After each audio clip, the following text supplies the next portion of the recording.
di tes COVID juga adalah fakta. Entah bagaimana ceritanya orang yang sudah meninggal tapi masih dites COVID. Dua cerita tersebut bukan sebuah kebetulan belaka, bukan pula kelalaian atau kekhilafan oknum, tapi juga terjadi di banyak daerah dengan beragam modusnya. Saya juga menjadi saksi hidup bagaimana petugas kesehatan mendatangi rumah warga dan membujuknya untuk setuju di-COVID-kan. Lalu ketika ditanya kenapa yang bersangkutan menawarkan itu, jawabannya sederhana, untuk laporan desa. Cerita soal pasien yang meninggal karena penyakit lain bila tidak mampu membayar biaya, ditawari surat positif COVID. Cukup menyetujui pemakaman COVID, maka mayat bisa keluar tanpa perlu membayar. Belum lagi aturan pemakaman COVID untuk semua pasien yang dicurigai.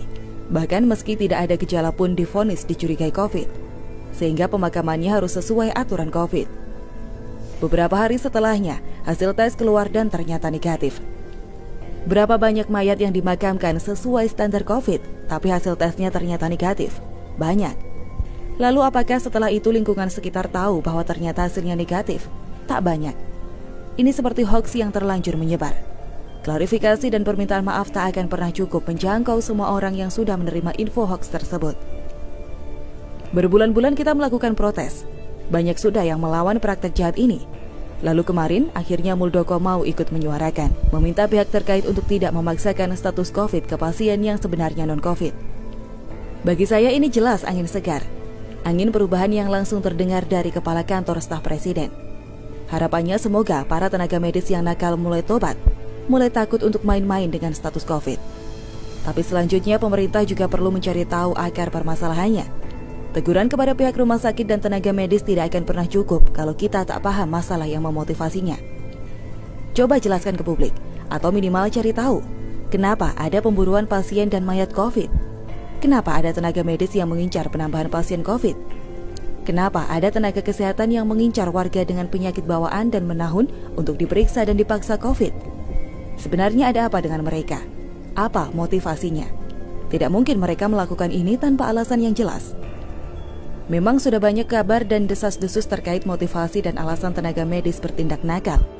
Tapi tetap saja ini harus dikonfirmasi karena berkaitan dengan perbaikan kebijakan. Pada intinya kondisi kita sudah krisis, masyarakat sudah menjerit. Sementara di level kebijakan dan wilayah medis masih banyak permainan dan akal-akalan.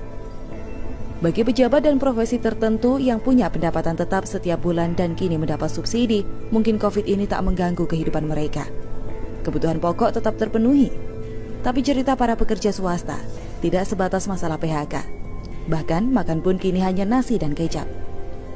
7 bulan sudah kita menghadapi corona dan hasilnya resesi ekonomi. Sampai di sini mestinya kita sudah mulai berpikir tentang evaluasi. Sudahlah, sudah cukup kita belajar dan coba-coba. Data yang dikumpulkan sudah sangat lengkap untuk membuat perubahan. Untuk apa rapid test perjalanan? Kalau itu hanya untuk menjual paksa alat kesehatan, tidak akurat pula. Untuk apa membuat pemakaman khusus COVID? Toh mayat tak bisa menularkan virus. Sudahlah, jangan lagi main propaganda dengan mengumpulkan mayat dalam satu tempat hanya untuk menciptakan ketakutan. Satu langkah Muldoko yang kini berani berbicara frontal melawan mafia medis patut kita apresiasi. Tapi ini belum selesai. Masih ada beberapa masalah dan perbaikan yang harus diterapkan. Semoga Pak Muldoko mau untuk lanjut melawan. Jangan tiba-tiba menghilang seperti Terawan. Oh ya, Terawan memang tak sempurna, tapi pernyataannya sangat terukur dan jujur. Beberapa pernyataan seperti COVID ini tidak berbahaya, bisa sembuh sendiri, tak perlu semua orang pakai masker, cukup yang sakit saja.